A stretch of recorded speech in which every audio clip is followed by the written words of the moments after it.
কর্তৃক আয়োজিত আজকে 2 ঘন্টার কর্মবিরতি অনুষ্ঠানে উপস্থিত সকলকে ধন্যবাদ জানাচ্ছি। এই ইসলামী ব্যাংক দক্ষিণ পূর্ব এশিয়া তথা সারা বিশ্বের এক অন্যতম ব্যাংক এবং গত দীর্ঘদিন যাবৎ আমাদের আমানতের কারণে এই ব্যাংক তিলে তিলে সারা বিশ্বে সুনাম অর্জন করেছে।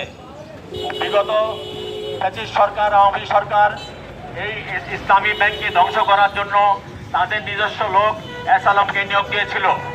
তারা সেই এস আলম লক্ষ কোটি টাকা এই দেশ থেকে বিদেশে পাচার করে এই ব্যাংকটাকে এবং ইসলামী ব্যাংকের সুনামকে ধ্বংস করতে চেয়েছিল এবং ধ্বংস করেও দিয়েছিল প্রায়। কিন্তু আল্লাহর অশেষ রহমতে গত 5ই আগস্টের পরে এই সরকার পলায়ন করার পরে এই ইসলামী ব্যাংক আবার তাদের গ্রাহকদের আমানতের বিশ্বাসযোগ্যতা অর্জন করে আস্তে আস্তে পুনর্গঠিত হয়ে এসেছে। এখন এই সরকার এবং ভারতের সেবাদাস বা দেশদ্রোহী যারা আছে তারা মিলে এই ইসলামী ব্যাংককে আবার ধ্বংস করার জন্য সেই এস আলমের লোককে আবার এই ব্যাংকের চেয়ারম্যান, এই ব্যাংকের চেয়ারম্যান নিয়োগ দিয়েছে।